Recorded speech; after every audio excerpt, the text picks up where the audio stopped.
مشاهدينا الكرام في كل مكان، السلام عليكم ورحمة الله وبركاته. أهلا وسهلا بكم في قناة عزيزوفيتش، الوجهة الأولى لعشاق الدوري السعودي ومحبي كرة القدم السعودية.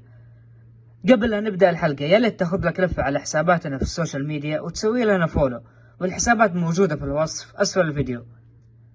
في الحلقة الماضية تكلمنا عن مباراة الأهلي والنصر، أما حلقة اليوم بتكون عن تحليل 3 مباريات من الجولة الثالثة، وهي مباراة الهلال والرياض، ومباراة الشباب والقادسية، ومباراة الاتحاد والوحدة.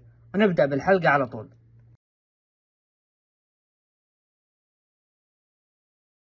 انتهت مباراة الهلال والخليج بفوز الهلال بنتيجة 3-0. سجل الأهداف سالم الدوسري ومتروفيتش هدفين. نتيجة منطقية ومتوقعة وفوز هلالي مريح ومستحق. الهلال كان ماسك المباراة بالطول والعرض، هجمات وفرص من جميع الاتجاهات.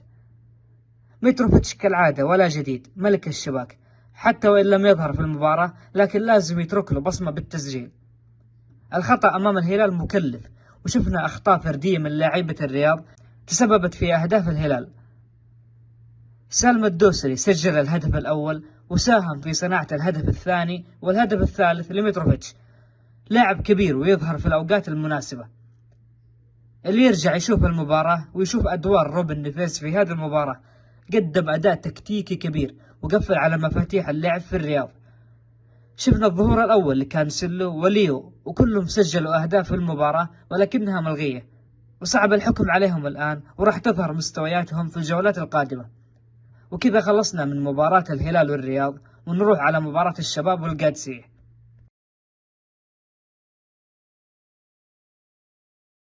انتهت مباراة الشباب والقادسية بفوز الشباب بنتيجة 1-0.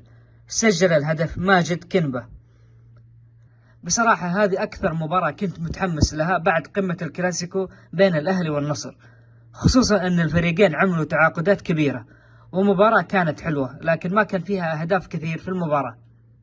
عاد حمد الله في تشكيلة الشباب، ولكن غاب كراسكو عن هذه المباراة، ولو تواجد في هذه المباراة راح نشوف مستوى أفضل للشباب. الحارس الكوري كيم أنقذ مرمى الشباب من أهداف محققة، وقدم مباراة كبيرة، وهو سبب بعد الله في تحقيق النقاط الثلاث للشباب. من وجهة نظري فريق القادسية غير جاهز للمنافسة. صح أنه فريق قوي ومنظم وجاب صفقات كبيرة، لكن يفتقد لأشياء كثير، وممكن يحقق مركز متقدم ما بين المركز الثالث إلى السادس، وأعتقد فيه كثيرين ما راح يتفقون مع كلامي. تقريبا المباراة ما كان فيها أحداث كثير، لكن هذه اللقطة كانت أبرز حدث في هذه الجولة. وشكرا للاعبي الشباب والقادسية، ونتمنى الشفاء العاجل للكابتن فهد المولد ويعود بالسلامة بإذن الله. ونروح لمباراة الاتحاد والوحدة.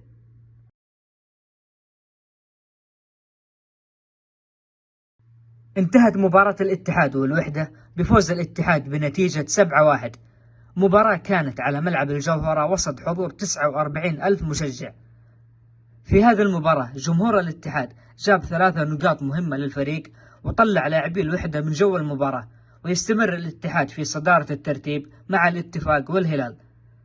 مباراة شهدت تألق كريم بنزيما وسجل فيها هاتريك، ولما شفنا هدف بنزيما الأول ذكرني بأهداف بنزيما مع الريال. وشفنا أيضا صفقة الموسم للاتحاد موسى ديابي، مفتاح الحلول، وسوى كل شيء في المباراة، وقدم إضافة كبيرة وصنع فيها 4 أهداف. فابينهو والصقور ما تعودنا عليهم يسجلون كثير مع الاتحاد، لكن مع عرضيات ديابي خلتهم يسجلون أهداف، والمحصلة فوز اتحادي بنتيجة كبيرة. في الموسم الماضي الاتحاد كان يفتقد الأجنحة كثير، أما في هذا الموسم مع وجود ديابي وبيرجوين، أعتقد اسمه كذا، مع كريم بنزيما، بيشكلون ثلاثي خطير في خط الهجوم. حارس الاتحاد رايكوفيتش أنقذ مرمى الاتحاد من أهداف صريحة. صح أن الاتحاد أبدع اليوم، ولكن كان في أخطاء دفاعية من الاتحاد، ولو كان الوحدة عنده خط هجوم مميز واستغل هذه الفرص كان اختلف الكلام.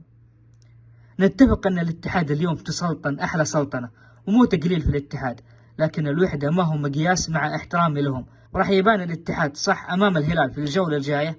ومن وجهة نظري إذا فاز الاتحاد فيها أنا أشوفه كذا دخل المنافسة على الدوري هذا الموسم. وفي الختام أتمنى منك بعد ما تشوف الحلقة تسوي لايك واشتراك إذا عجبك محتوى قناتي وتفعيل جرس التنبيهات عشان يوصل لكم كل جديد. في أمان الله.